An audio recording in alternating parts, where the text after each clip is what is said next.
Peppers Entertainment Television. Turn on the heat. நாங்க சொல்லல நாங்க சொல்லவே இல்ல. Hi, hello viewers. Welcome to the show நாங்க சொல்லல with me Pravina and Kani. Hi Kani. Hi Pravina. எப்படி இருக்கீங்க? நான் நல்லா இருக்கேன். நீங்க எப்படி இருக்கீங்க? நான் ரொம்ப நல்லா இருக்கேன். உங்க ஃபேஸ பாக்கும்போது ஒரு பிரைட்னஸ் தெரியுது. எதனால நிறைய இல்ல ஆக்சுவலா இன்னைக்கு வந்து ரெண்டு பேர் ஃபேஸ்மே வந்து அவ்வளவு பிரைட்டா இருக்கு. அது நம்ம வந்து லைட் போட்டவங்களுக்கு கேமராமேன் அண்ணாக்கெல்லாம் தான் நம்ம தேங்க்ஸ் சொல்லணும். நம்ம இவ்வளவு அழகா காட்டுறாங்க. சரி ஓகே, காசிப்ல எப்படி கொண்டு வந்திருக்கீங்க?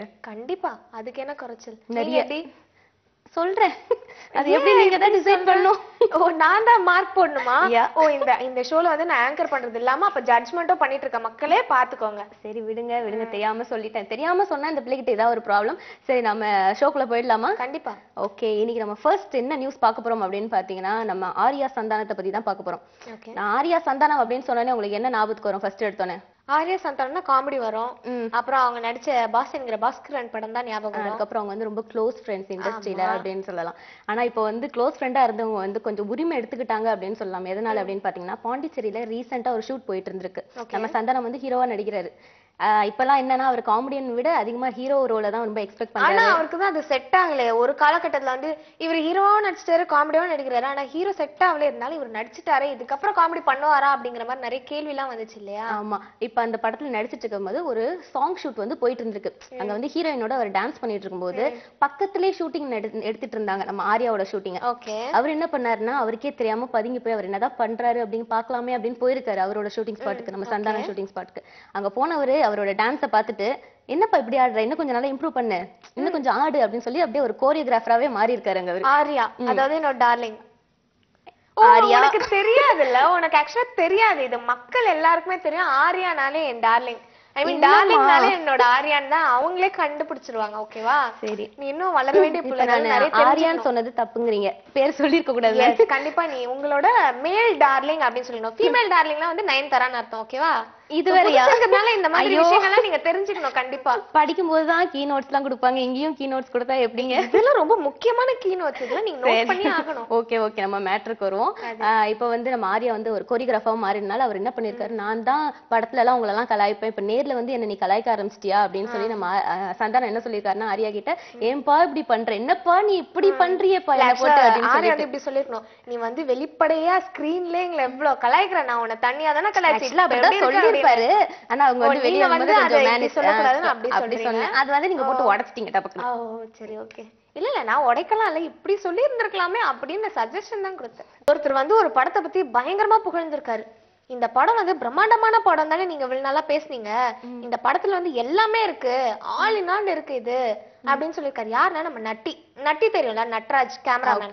ஓகே, சதுரங்க வேட்டை படத்துல வந்து பயங்கரமான ஆக்டிங் பண்ணி பாப்புலரான கேமராமேன் சொல்லி கேமரா வர்க்லாம் அவ்வளவு சூப்பரா இருக்கும். ஆமா, அதுலயும் பாலிவுட் சைடுல வந்து நட்டி இங்க வரதுக்குள்ள ஐயோ நட்டி போகாதே அப்படிங்கிற மாதிரிலாம் வந்து அழுதாங்க. அவர் எங்க இருக்காங்க, ஆமா இங்க இருந்து அங்க வராம போயிட போறாரு அப்படின்னு சொல்லிட்டு. ஆனா அவர் அவ்வளவு பெரிய சினிமாட்டோகிராஃபர்னு தான் பார்த்தாக்கா பயங்கரமான நடிப்பும் எனக்கு வரும்னு சொல்லிட்டு சும்மா 2-3 படம் நடிச்சு அவரோட மிளகா படத்தை பார்க்கும்போதே தெரிஞ்சிருச்சு அவர் எவ்வளவு பெரிய ஆக்டர் அப்படின்னு சொல்லிட்டு. மிளகாவும் சூப்பரா இருந்தது, சதுரங்க வேட்டை பார்த்துட்டு சான்ஸே இல்ல, யதார்த்தமான நடிப்பு அப்படின்னு சொல்லி நிறைய கமெண்ட்ஸ். ஆமா சூப்பரா நடிச்சிருந்தாரு இல்லையா? அது தொடர்ந்து அவர் வந்து என்ன பண்ணிருக்காருன்னா புலி படத்தோட சினிமாட்டோகிராஃபர் நம்ம நட்டி தானா. சூப்பர், புலி படத்துலயா? ஆமா, நம்ம வந்து நிறைய விஷயம் சொன்னோம். இந்த படத்துல ஸ்ரீதேவி நடிக்கிறாங்க, ஹன்சிகா நடிக்கிறாங்க, விஜய் சார் வந்து ட்ரிபிள் ஆக்ஷன்லாம் நடிக்க போறா அப்படின்னு கேள்விப்பட்டோம். பட் அது எந்த அளவுக்கு உண்மைன்னு தெரியல. பட் சுதீப் நடிக்கிறார், இந்த மாதிரி நிறைய விஷயம் சொன்னா. பட் நட்டி வந்து சினிமாட்டோகிராஃபி பண்றாருன்ற விஷயத்த வந்து நம்ம அந்த அளவுக்கு பெருசா சொல்ல இல்லையா? அபிஷியலா கன்ஃபார்ம் பண்ணிட்டாங்களா அவர்தான் அப்படின்னு? ஆமா ஆமா, நட்டி தான் வந்து சினிமாட்டோகிராஃபி பண்றாரா. சோ நட்டி தான் சொல்லியிருக்காரு, இந்த படத்துல நீங்க கேக்குற எல்லாமே இருக்கியா, இந்த படம் பயங்கரமான படம், ரொம்ப ரசிக்கும்படி இருக்கும், நிறைய விஷயங்கள் இந்த படத்துல இருக்கு, நீங்க பார்த்துதான் தெரிஞ்சுக்கணும். எனக்கு வந்து அந்த படத்தை பத்தி நிறைய சொல்லணும்னு ஆசை இருக்கு. பட் என்ன பண்றது, டைரக்டர் ப்ரொடியூசரோட பெர்மிஷன் இருந்தாதான் என்னால சொல்ல முடியும். ஆனா இங்க வரைக்கும் நிக்குது, இங்க என்னால சொல்ல முடியல அப்படிங்கிற அளவுக்கு வந்து ஃபேன்ஸோட எக்ஸ்பெக்டேஷனை வந்து அவர் வந்து அதிகப்படுத்துறாரு. கண்டிப்பா அந்த அளவுக்கு நல்லா இருக்கு அப்படிங்கறாரு. அந்த நட்டியோட சினிமாட்டோகிராஃபி பத்தி நம்ம எல்லாருக்குமே நல்லா தெரியும். அவர் கண்டிப்பா சூப்பரா தான் பண்ணுவாரு. அடுத்து நான் சொல்ல போறது ஒரு சூப்பரான ஒரு ஹீரோயின் அப்படின்னு சொல்லலாம். இப்போ வந்து எல்லாரோட கனவு கண்ணி அப்படின்னு சொல்லலாம். கனவு கண்ணி ஸ்ரீதிவ்யா தானே? அது எப்படிங்க உங்களுக்கு க்ளூவே கொடுக்காம தெரியுது? இல்லப்பா கொஞ்ச நாளைக்கு கொட்டுது. அதெல்லாம் தானே வரும். கொஞ்ச நாளைக்கு முன்னாடி வந்து அந்த கனவு கண்ணு வந்து லட்சுமி மேனனா இருந்தாங்க. பட் இப்ப அவங்களுக்கு மார்க்கெட் டவுன் ஆனதுனால அந்த மார்க்கெட்டை தூக்கி சாப்பிட்டது வந்து நம்ம ஸ்ரீதிவ்யா தான் இல்லையா? ஸ்ரீதிவ்யா தான். இப்ப அவங்கள பத்தி ஒரு நெகட்டிவான கமெண்ட் வந்திருக்கு. என்ன அப்படின்னு பாத்தீங்கன்னா, நான் வந்து ரொம்ப எக்ஸ்பெக்ட் பண்ணேன். ஆனா எல்லா ஹீரோயின்ஸ் கிட்ட வந்து வரதுதான் இது. என்ன அப்படின்னு பாத்தீங்கன்னா, அவங்களுக்கு வந்து மார்க்கெட் வேல்யூ இப்ப இன்க்ரீஸ் ஆயிடுச்சு. உங்களுக்கே தெரியும் எவ்வளவு படத்துல நடிச்சு எல்லாமே ஹிட் ஆயிட்டு தான் வருது. மார்க்கெட் வேல்யூ மட்டுமா இன்க்ரீஸ் ஆச்சு? பெரிய ஹீரோ நடிச்சா சொல்லுங்கப்பா, நான் நடிக்கிறேன். ஆமா, யாரு இவரு ஹீரோவா? நோ நோ நோ, அடுத்த ஹீரோ அப்படிங்கிற மாதிரி தான் போயிட்டு இருக்கு. இப்போ என்னன்னா அவங்க சம்பளம் தான் ப்ராப்ளம். இப்போ அவங்களுக்கு வந்து சம்பளம் ஏறிக்கிட்டே போகுது. ஒரு படத்துக்கு 50 லட்சம் கிட்ட வாங்கிட்டு இருக்காங்க அவங்க.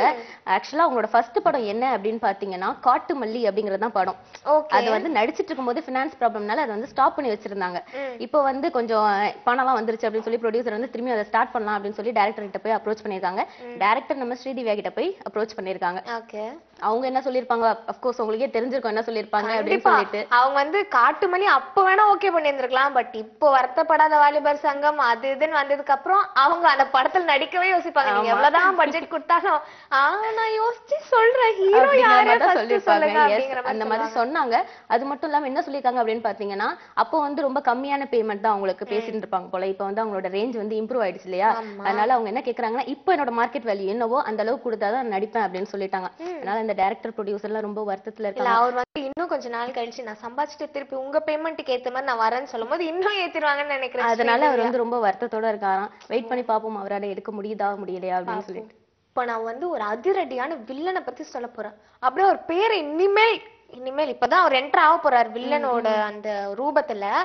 ஆனா அவருக்கு நம்பிக்கை இருக்கு. நான் இதுல நடிச்சேன்னு வச்சுக்கோங்க, அடுத்து சுதீப்ண்ணா, அப்புறம் வேற யாரெல்லாம் இருக்கா வில்லன், அவங்க எல்லாம் அப்படியே தூக்கி அப்படியே அசால்ட் பண்றேன். என்ன மேட்டர்னு தெரியல, நீங்க இவ்வளவு சீரியஸா சொல்லும் போது எனக்கு செம்மையா சிரிப்பு வருது. ஏன் இல்ல அப்பனா பேர் சொல்லிட்டு சிரிச்சிட்டீங்கன்னா என்ன பண்றது? அவர் சொன்னதுக்கு அப்புறம் மரியாதை இல்லாம போய் ஏன்னு தெரியல, எனக்கே சிரிப்பு வருது நீங்க இவ்வளவு பில்டப் பண்ணும்போது. இருந்தாலும் பரவாயில்ல, அடக்கி வச்சுக்கோங்க. நான் பேர் சொன்னதுக்கு அப்புறம் வேணா உங்களுக்கு சிரிக்கணும்னு தோணுச்சுன்னா சிரிச்சுக்கோங்க. ஆனா சாரி சார், இதுக்கு எனக்கு பொறுப்பே கிடையாது. நான் உங்க பேர் கூட சொல்லவே இல்லை, அதுக்குள்ள இந்த பிள்ளை சிரிப்பு வருதுன்னு சொல்லிடுச்சு. யாருன்னா பவர் ஸ்டார், ஒரு பவர் பேக் வில்லனா என்ட்ரி கொடுக்க போறாரா? உங்களுக்கு என்னடானா சிரிப்பு வருதா? என்னன்னு கேளுங்க சார். பவர் ஸ்டார் தெரிஞ்சுனா சிரிச்சிருக்கவே மாட்டேன். ரொம்ப சீரியஸா இருக்கேன். சொல்லுங்க என்ன ரோல் பண்றீங்க? என்னால கண்ட்ரோல் பண்ண முடியல, தயவு செஞ்சு சொல்லிடுங்க. அவர் வந்து டெரரான வில்லனா நடிக்க போறாராம். எனக்கு வந்து ரியல் கேரக்டர் பொறுத்த வரைக்குமே பாத்தீங்கன்னா வில்லன் டைப்பா தான் இருக்கும். சோ நான் வில்லனா நடிச்சா என்னோட பெஸ்ட்டை நான் கொடுக்க முடியும் அப்படின்னு நினைக்கிறேன்னு சொல்லிட்டு டெரரா ஒரு அனௌன்ஸ்மெண்ட் கொடுத்திருக்காரு. காமெடியா நடிச்சிட்டாரு, ஹீரோவா நடிச்சிட்டாரு, இப்போ வில்லனா ட்ரை பண்ண போறாரு. வில்லனா எல்லாரும் பண்ற மாதிரி பண்ண போறாரு. இனிமேல்னா எல்லாம் பவர் ஸ்டார் ஹஹான்னு சிரிக்கிறீங்க. நீங்க சொன்னீங்க பாத்தீங்களா, பேரே சொல்ல சிரிப்பதுன்னு. அடுத்த தடவை பவர் ஸ்டார் பேரு கேட்டாலும் சும்மா கத்தி கலங்கி போய் நிப்போமா எல்லாமே. பாக்கலாம். இப்ப நான் யார பத்தி சொல்ல போறேன்னாக்கா, நம்ம ஹன்சிகா, கியூட் பப்ளி ஹீரோயின் பத்தி நான் சொல்ல போறேன். அவங்க போயிட்டாங்களே இப்போ, எங்க பப்ளி இப்போ? ஆமா, இருந்தாலும் அவங்களோட பழைய உருவத்தை நம்மளால மறக்க முடியாது இல்லையா? ரொம்ப சப்பியான ஹீரோயின்ல, நம்ம சின்ன குஷ்புலாம் சொல்ற அளவுக்கு வந்து சப்பியான ஹீரோயினா இருந்தாங்க. பட் இப்போ வந்து அவங்களும் வந்து ஒரு டாப் ஹீரோயினா வந்ததுனால அப்படியே ஸ்லிம் ஆகி இப்பவும் பார்க்க அழகா இருக்காங்க, லவ்லியா இருக்காங்க. அவங்கள பத்தி நம்ம பேசுவோம் அப்படின்னு பார்த்தா அவங்க வந்து ஒரு 2-3 பேரை பத்தி பேசியிருக்காங்க. ரொம்ப முக்கியமா 2 பேரை பத்தி பேசியிருக்காங்க. யார் அப்படின்னா நம்ம இளைய தளபதி விஜய் பத்தியும் சூர்யா பத்தியும் பேசியிருக்காங்க. என்ன சொல்லிருக்காங்கன்னா, நம்ம விஜய் சார் கூட வந்து டான்ஸ் ஆடுறது சான்ஸே இல்லைங்க, என்னால அது முடியவே முடியாது, நான் என்ன யாராலுமே முடியாது. ஆமா, இப்படி ஸ்டெப் சொன்னா அப்படி போயிட்டு இப்படி வந்துருவான்னு சொல்லுவாங்க தெரியுமா? சந்தானம் சொல்றாங்க இப்படி போயிட்டு இப்படி வரும்னு. அந்த மாதிரி ஒரே டேக்ல அவர் ஓகே பண்றாருங்க. அவர் ரிஹர்சல் கூட பண்ணுவாரா மாட்டாரான்னு தெரியல. பயங்கரமா எல்லா ஹீரோயின்ஸ் கூட ஆடுறவங்க எல்லாருமே சொல்ற விஷயம் என்ன அப்படின்னு பாத்தீங்கன்னா, சீக்கிரமா கிராஸ் பண்ணிக்கிறாரு. ஆனா எங்களால அது முடியல, நாங்க என்னதான் ரிஹர்சல் பார்த்தாலும் அவரால வர முடியல. மூமெண்ட்லாம் நம்ம விஜய்க்கு சொல்லவே தேவையில்ல, பயங்கரமா போடுவாரா. சோ வந்து விஜய் சார்னாலே எனக்கு கூட டான்ஸ் ஆடுறதாங்க பயம். அவரு பயங்கரமா ஆடிட்டு முடிச்சிட்டேன்னா முடிச்சிட்டேன் அப்படின்னு நான் அப்பதான் ஸ்டார்ட்டே பண்ணுவேன் அப்படிங்கிற மாதிரி ஆயிடும் அப்படின்னு விஜய் சார் பத்தி சொல்லியிருக்காங்க. இன்னொருத்தர் யார பத்தி சொல்லிருக்காங்க, நம்ம சூர்யா சார் பத்தி சொல்லிருக்காங்க. சூர்யா சார் கூட சேர்ந்து நடிக்கிறதே, அவர் நடிப்புக்கு ஈடு கொடுத்து நடிக்கிறதே ரொம்ப கஷ்டங்க அப்படின்னு சொல்லியிருக்காங்க. ஏன்னா அவ்வளவு ஹார்ட் ஒர்க் பண்ணி ஒரு கேரக்டர் கொடுத்துட்டாங்கன்னு வச்சுக்கோங்க, அவர் அவராவே மாறிடுவாரு. சூர்யா எங்க போயிட்டாருன்னு நம்ம தேடுற அளவுக்கு வந்து ஃபார்ம்ல இருக்காரு, அடாப்ட் ஆயிடுவாரு, வந்து எங்கேயோ போயிட்டு இருக்கு இப்போ. ஆமா கண்டிப்பா. அந்த போதி தர்மர் எனக்கு பார்க்கும்போது எப்பவுமே சூர்யாவோட ஆக்டிங்னாலே எனக்கு அந்த போதி தர்மர் தான் ஞாபகம் வரும். அவர் பார்க்கும்போது எனக்கு சூர்யானே தோணல, யாரோ ஒருத்தர் ஒரு தாத்தா வந்து நடிக்கிறாங்களா. நிறைய பேர் வந்து அந்த ரோல்குள்ள போக மாட்டாங்க, பேமெண்ட் வாங்குறோமா ஹீரோவா அந்த கேரக்டர் நடிக்கிறோமா போயிடுவாங்க.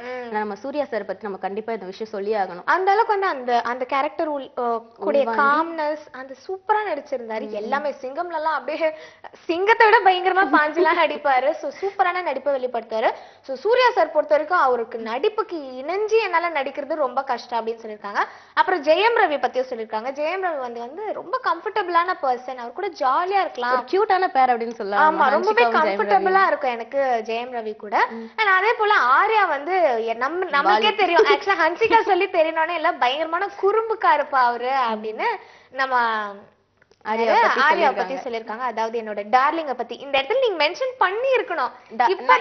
அதுக்குள்ள என்னால அதெல்லாம் வந்து தாங்கிக்க முடியல, என்னோட டார்லிங் அப்படின்னு சொல்றது.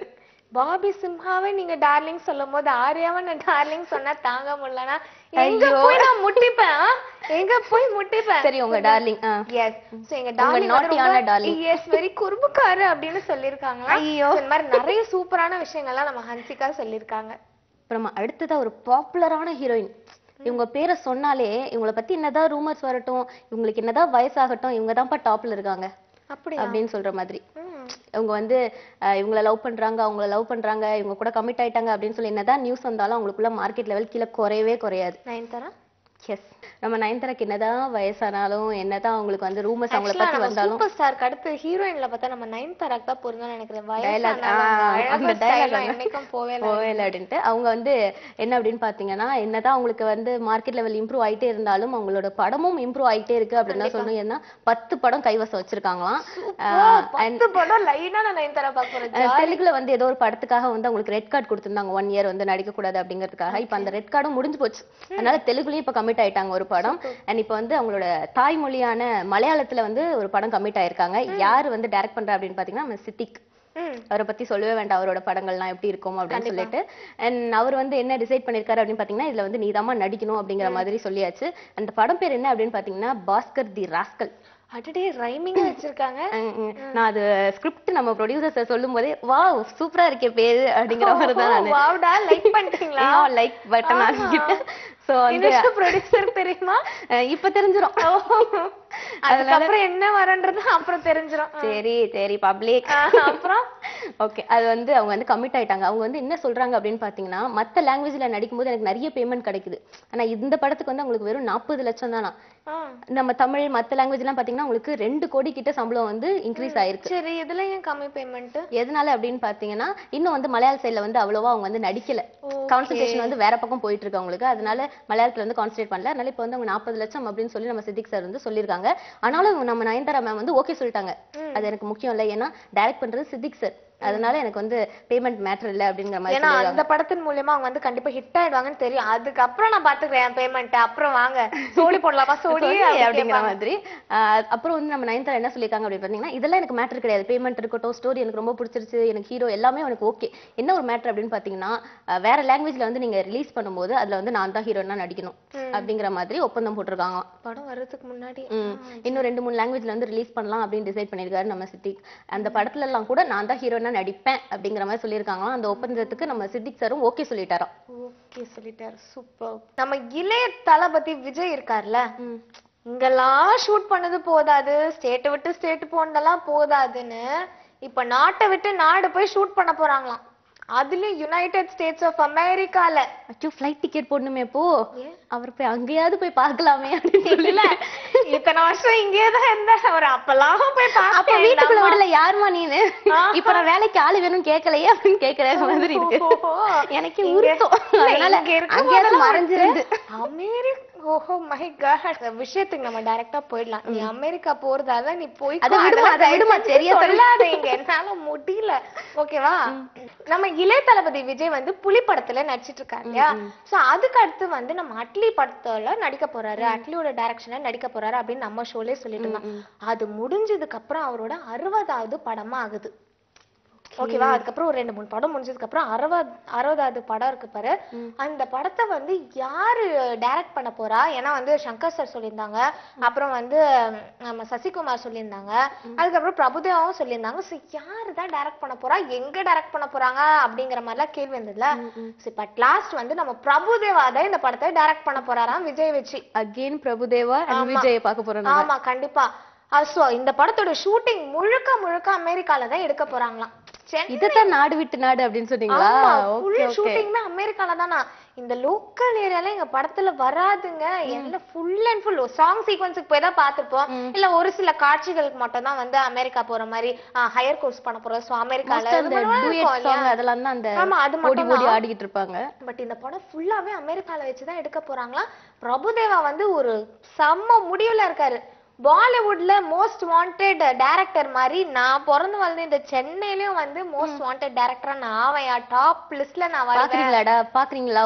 அவர் வந்து டைரக்டர் ஸ்கூல்ல எல்லாம் சோடி போடுறாருன்னு நினைக்கிறேன். சோ கண்டிப்பா இது வந்து பயங்கரமான பிரம்மாண்டமான படமா தான் அமையும்னு நம்புறேன். பட் இதெல்லாம் எந்த அளவுக்கு உண்மைன்னு தெரியல. அபிஷியலா தான் தெரியும். இப்ப நான் அடுத்ததா சொல்ல போறவங்களை பத்தி சொல்லணும்னா, உங்களுக்கு நிச்சயதார்த்தம் ஆயிடுச்சு, ஆனாலும் உங்களுக்கு வந்து அதிர்ஷ்டம் அப்படிங்கறது வந்து கொட்டிக்கிட்டே இருக்கு. த்ரிஷா தான் இப்ப ரீசெண்டா ஹீரோயினுக்கு வந்து என்கேஜ்மெண்ட் ஆச்சுன்னா நிறைய பேர் அழுதாங்க இத கேட்டுட்டு. ஐயோ த்ரிஷாக்காக நான் எவ்வளவு ஏங்கி காத்துட்டு இருந்தேன், இப்படி பண்ணிட்டியேமா. இல்லாத ஆசையெல்லாம் வளர்த்துக்கிட்டா அதுக்கு த்ரிஷா என்ன பண்ணுவாங்க? அதுவும் வாஸ்தவமான பேச்சுதான்.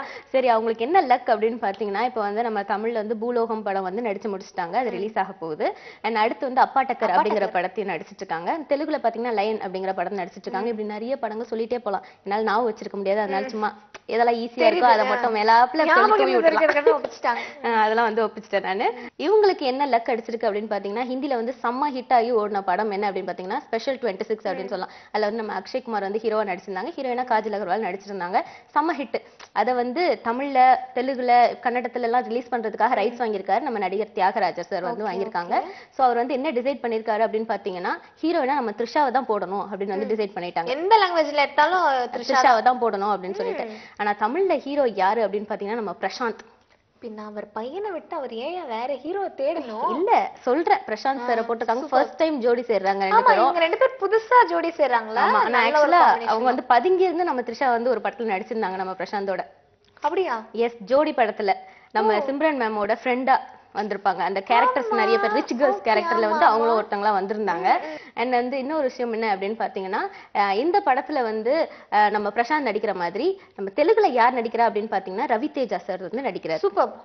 கன்னடத்துல வந்து யார் நடிக்கிறா அப்படின்னு தெரியல, ஆனா ஹீரோயின் இவங்க தான் அப்படின்னு சொல்லிட்டாங்க.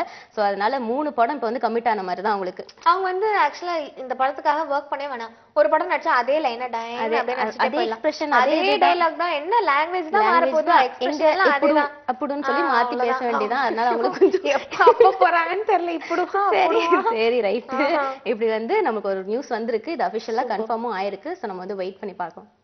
சோ இப்போ நான் யாரை பத்தி சொல்ல போறேன்னா, ஒரு கியூட்டான ஹீரோயின் பத்தி தான் சொல்ல போறேன்.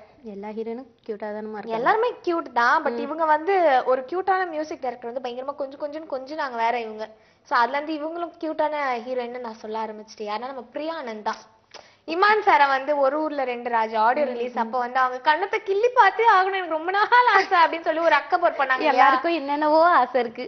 ஆனா அவங்க வந்து கண்ணத்துக்கு, ஆனா இப்ப வர ஹீரோயின்ஸ்க்குலாம் ஆசை பத்தியா, ஒருத்தர் இவங்களுக்கு வந்து இமான் சாரோட கண்ணத்தை கிள்ளி பார்க்கணும். இன்னும் சில பேருக்கு வந்து அஜித் சாரோட பிரியாணி சாப்பிடணும்ன்றதுக்காக அஜித் சார் கூட நடிக்கணும்னு ஆசைப்படுறா அப்படின்னு சொல்றாங்க. நம்ம நஸ்ரியா வந்து எனக்கு வந்து தங்கச்சி கேரக்டர் கொடுத்தாலும் சரி, இல்லைன்னா வந்து ஹாய் அப்படின்னு சொல்ற கேரக்டரா இருந்தாலும் சரி, அஜித் சார் கூட பண்ணே ஆகணும் அப்படின்ற ஆசை எல்லாம் சொன்னாங்க. சோ நம்ம ஹீரோயின்ஸ்க்கெல்லாம் ரொம்ப வித்தியாசமான ஆசை வருது இல்லையா? அந்த வகையில இப்ப பிரியா ஆனந்த் வந்து ஆசைலாம் படல அவங்க.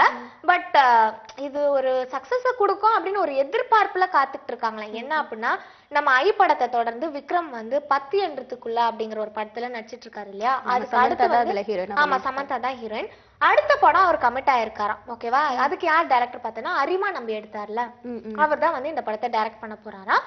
சோ ஃபர்ஸ்ட் ஹீரோயின் இந்த படத்துல 2 ஹீரோயினா. ஃபர்ஸ்ட் ஹீரோயின் பார்த்தா காஜல் அகர்வாலா, செகண்ட் ஹீரோயின் தான் வந்து நம்ம பிரியா ஆனந்த் கேட்டிருக்காங்க. பட் இவங்க வந்து ஃபர்ஸ்ட் முக்கியமான மெயின் ஹீரோயினா தான் நடிச்சிட்டு வராங்க பிரியா ஆனந்த். சோ இவங்க செகண்ட் ஹீரோயினா நடிப்பாங்களா மாட்டாங்களா அப்படிங்கிற டவுட்ல தான் கேட்டிருக்காங்க.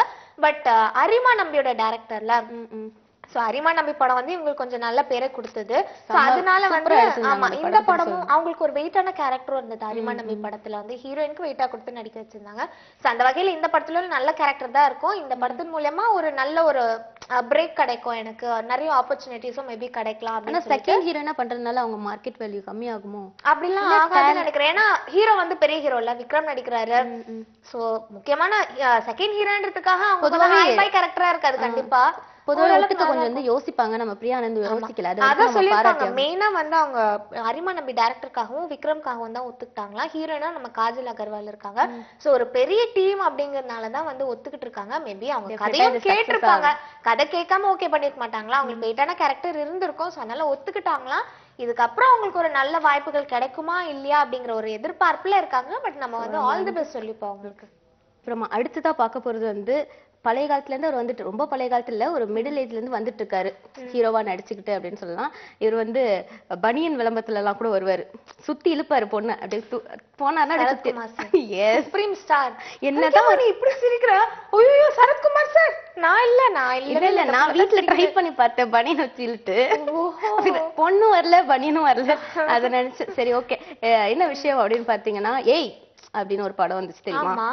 நமிதா கூட நடிச்சிருப்பாங்களே. ஏன்னு சொன்னாலும் நமிதா தான் நான் வருது. சரி ஓகே ஓகே அந்த படத்துல அவங்க ஹீரோயினா நடிச்சாங்க, எனக்கு ஞாபகம். இது என்னங்க நியாயம்? சரி ஓகே இப்போ வந்து அதோட பார்ட் 2 எடுக்க சொல்லி நம்ம சரத்குமார் வந்து சொல்லிட்டு இருக்காராம். பயங்கரமா இருந்தது, இப்ப பார்ட் 2வா? ஆமா பயங்கரமா இருந்தது. நார்மலா தானே சொன்னேன். ஏய் வந்து ரொம்ப சூப்பரா இருந்துச்சு இல்லையா, அதை தொடர்ந்து இப்ப வந்து பார்ட் 2 எடுக்கிறாங்க. ஓகே அது வந்து நம்ம சரத்குமார் சார் தான் வந்து சஜஸ்ட் பண்ணிருக்காங்க, எடுக்கலாமே என்ன இப்போ அப்படின்னு சொல்லி நம்ம ப்ரொடியூசர்ஸ் டைரக்டர்ஸ் கிட்ட வந்து சஜஸ்ட் பண்ணிருக்காங்க. அண்ட் அதுல வந்து யார் பேரா நடிக்கணும் அப்படின்னு கேட்டதுக்கு வந்து நமிதா தான் நடிக்கணும். சுப்ரீம் ஸ்டார்னு சொல்லனா கூட எல்லாம் ஸ்ட்ரைக் பண்ணிருப்பாங்க, நமிதா வேணும் நமிதா வேணும், வி வாண்ட் நமிதா அப்படின்னு பண்ணிருப்பாங்க. ஓகே நமிதா தான் வேணும் அப்படின்னு சொல்லி நம்ம சரத்குமார் சாரும் சொல்லியிருக்காங்க. ஆனா அதுக்கு வந்து நம்ம ப்ரொடியூசர் டைரக்டர்ஸ்லாம் என்ன சொல்லியிருக்காங்க அப்படின்னு பாத்தீங்கன்னா, அவங்க வந்து இப்ப கொஞ்சம் வெயிட் போட்டாங்களே, கொஞ்சம் இல்ல கொஞ்சம் அதிகமாவே வெயிட் போட்டாங்களே, அந்த ரேஞ்சுக்கு கொண்டு வர முடியாது இப்போ அப்படின்னு சொல்லிட்டு. சம்மலினா அழகா இருப்பாங்க, அவங்க அழகா இருப்பாங்க. அதனால அவர் அதே படத்தை ஞாபகத்துல அப்படி சொல்லிட்டாரோ என்ன எனக்கு தெரியல, இல்ல ஆசை இருக்கா அப்படிங்கிறது எனக்கு தெரியல. ஆனா இதுக்காகவே நமிதா வந்து ஜிம்முக்குலாம் போய் எவ்வளவு ஸ்லிம்மா வராங்கன்னு பாருங்க நீங்க. அப்படின்னு சொல்லி அவங்க சொல்லியிருக்காங்க. இந்த மாதிரி நம்ம டைரக்டர்ஸ்லாம் உடல் நிலையெல்லாம் இப்ப வந்து கம்மி பண்றது சான்ஸே கிடையாது அப்படின்னு வந்து சொல்லியிருக்காங்க. சரத்குமார் சார் வந்து ஆக்ரோஷமா என்ன சொல்லியிருக்காருன்னா, நான் குறைச்சு காட்டுறேன், உங்களை குறைக்க சொல்லி நான் அட்வைஸ் பண்றேன். நம்ம சரத்குமார் சார் என்ன ஒரு டயட் பாடி, அவர் என்ன ஒரு ஜிம் பாடி, அவரால முடியாததா? ஆமா என்னதான் வயசானாலும் அவர் ஜிம்முக்கு ட்ரெய்னிங் எல்லாம் கொடுப்பாரு. எஸ் அப்படிங்கிற மாதிரி அவர் சவால் விட்டுருக்காரு, இந்த மாதிரி நான் குறைச்சு காட்டுறேன் என்ன இப்போ நீங்க அப்படின்னு சொல்லிட்டு. ஆனா வந்து டைரக்டர் ப்ரொடியூசர்ஸ்க்குலாம் டவுட், சுத்தி வராரு, எதுக்கு நமிதா தான் நடிக்கணுங்கிறாரு அப்படிங்கிற மாதிரி. அவர் வந்து ஒரு நமிதா கம்பேக் கொடுக்கணும்னு ஆசைப்படுறாரு. இதுல என்ன தப்பு இருக்கு? என்ன மக்களே, சரி விடுங்க, நம்ம அதை பொறுத்து இருந்து பார்க்கலாம். அதேதான். ஓகே இவ்வளவு நேரம் வந்து நிறைய காசிப் நம்ம பேசணும், நிறைய ஆக்டர்ஸ் காசிப் பேசணும்ன்றத விட இன்னைக்கு நானும் சரி நீங்களும் சரி எனர்ஜியா இருந்தா அது காரணம் என்னன்னா, நம்மளுக்கு லைஃப் எல்லாம் ஹெவியா போட்டு நாங்க சொல்லல ஷோ தான் பண்றோமா இல்ல வேற எதனா ஒரு ஷோ பண்ணிட்டு இருக்குமா, இவ்வளவு பிரம்மாண்டமான செட் எல்லாம் போட்டு பயங்கரமா முன்னாள் கேமரா எல்லாம் வச்சு உட்கார்ந்துட்டு இருக்காங்களே, என்ன நடக்குதுங்க? நானே வந்து வந்ததுல இருந்து என்ன இது நிஜமா நாங்க சொல்ல செட் தான் புது ஷோவா அப்படிங்கிற மாதிரி வேற ஏதாவது ஷோ பண்ணா இந்த தப்பான செட்டுக்கு வந்துட்டேன் நானா அப்படிங்கிற மாதிரி பயங்கரமான குழப்பத்தில் தான் இருக்கேன். சோ இதுக்கெல்லாம் வந்து நம்ம பெரிய தேங்க்ஸ் தான் சொல்லிக்கணும் நம்மளோட யூனிட்காக. சரி ஓகே இதோட நம்ம கடையை மூடிடலாமா? கண்டிப்பா. இது இப்படியே மூடினாக்கா அப்புறம் வம்பு நம்மளுக்கு பின்னாடி வந்து ரெடியா நிக்கும். நம்ம சொல்ல வேண்டியது சொல்லிட்டு முடிச்சிருவோம். ஓகே நாங்க சொல்லல நாங்க சொல்லவே இல்லை.